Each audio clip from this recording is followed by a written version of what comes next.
What is up, everybody, and welcome back to your Average Joe Sports Network. I'm Drew, and today we're finally getting to the defensive back prospects. Now, because of the lack of depth at the safety position, I've had to clump the cornerbacks and safeties into one section, which would make this my final prospect ranking leading into the NFL draft, which is coming very soon. And like I said, keep an eye out for my mock draft the week leading into the NFL draft. If you haven't subscribed to my channel yet, please click that subscribe button.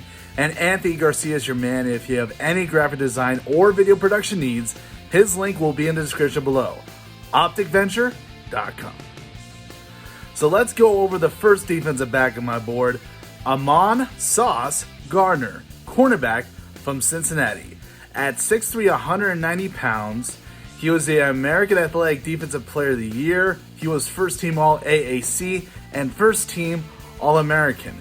Now, the first thing that stands out to me is the stats. In his 3 years with Cincinnati, in each of those years, 0 passing touchdowns allowed and 3 interceptions. But what impresses me the most is the passer rating.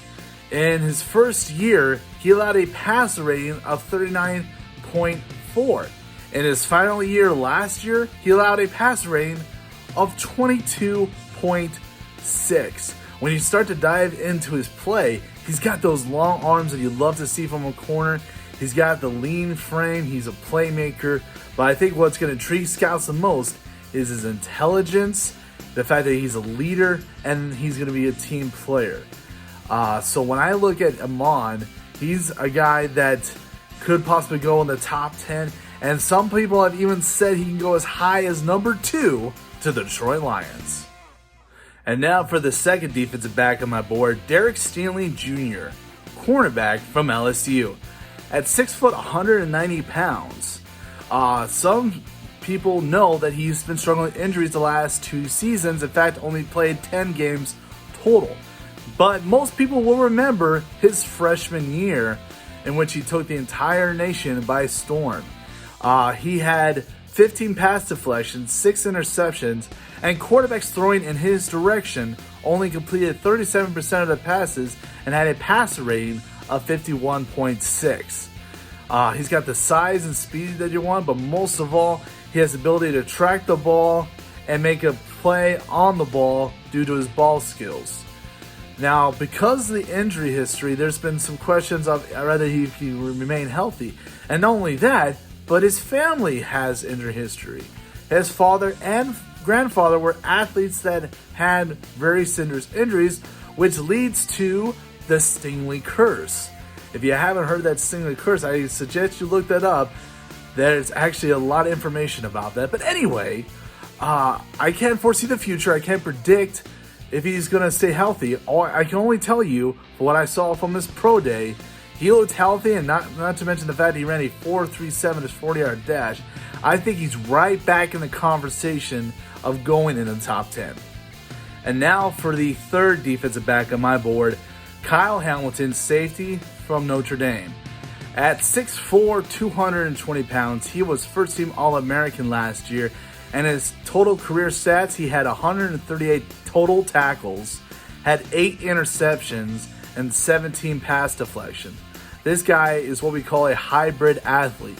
Not only can he drop back 20 yards and play in zone, but he can also play in the box. He can play downhill.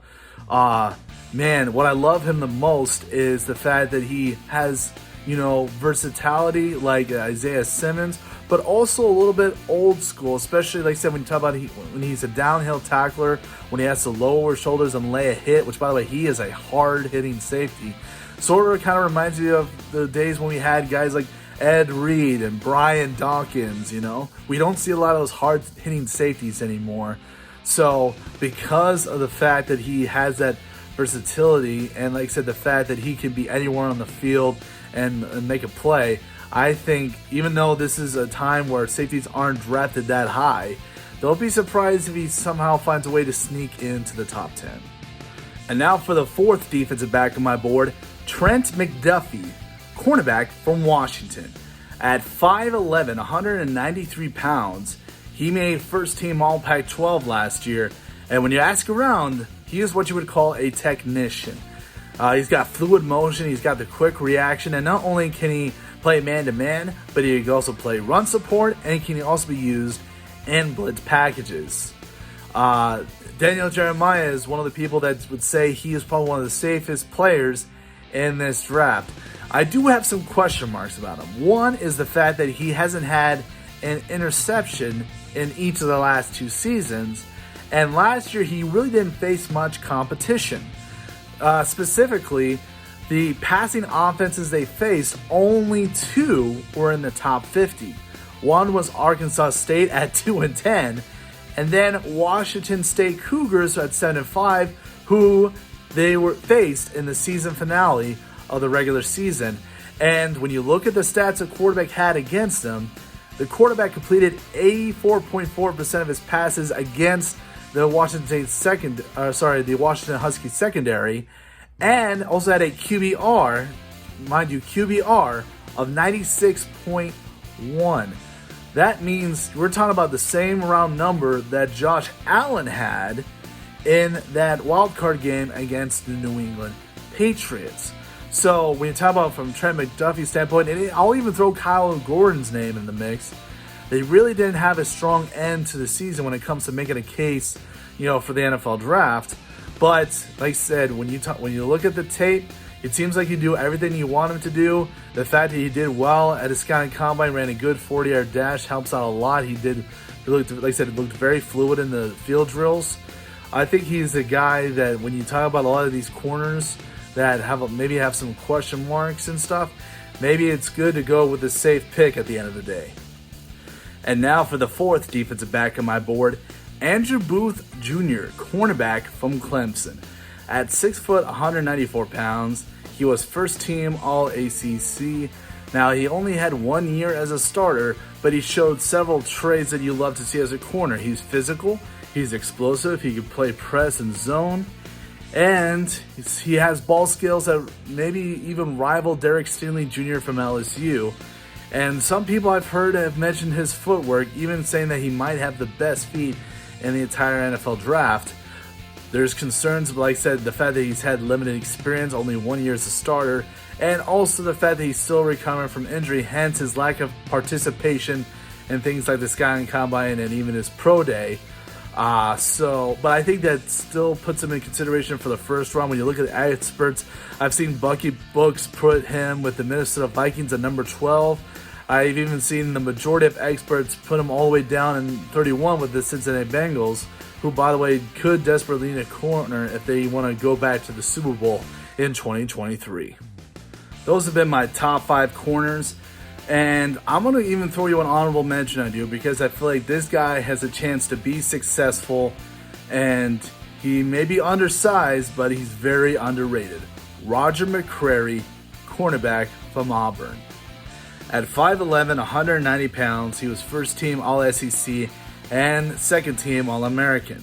In his career, he's had 6 interceptions and 32 pass deflections, including in 2021 when he had 14 pass deflections. Despite being undersized, he can disrupt a route, he can break up the passes, and it doesn't stop him from being a downhill tackler as well. And I have seen him play against some of the top talent in this draft. I've seen him play against Jamison Williams, John Mechie from Alabama. I've seen him play against Jahad Dotson at Penn State. Like I said, he may not have the size that you want. He may be smaller than average, but you can't deny the production. And sometimes production in the tape is all you have to look at, even though he doesn't what you have when it comes to the perfect, corner. So I feel like he's a guy that, when you talk about surprises in the NFL draft, I think there's a first round team that might take a chance on him, and he could be a first round pick when it's all said and done. And so again, that's been my top 5 defensive backs in this draft. Like I said, we have finished the positional rankings. I have thought about maybe even going through some of my changes, but honestly, there hasn't been a lot of changes. Maybe some when it comes to the quarterback position. But other than that, most of my positions will be the same. If there are changes to some of these positions, I'll let you guys know when I release my one and only NFL mock draft on YouTube. Again, I'll try to get this done the week leading up to the NFL draft. Again, it's about timing, making sure it's not, too close. A bunch of you won't even see it, but not too far out that a lot could happen within a time frame. So again, this has been your Average Joe Sports Network. I'm your host, Drew, and have a good day, everybody.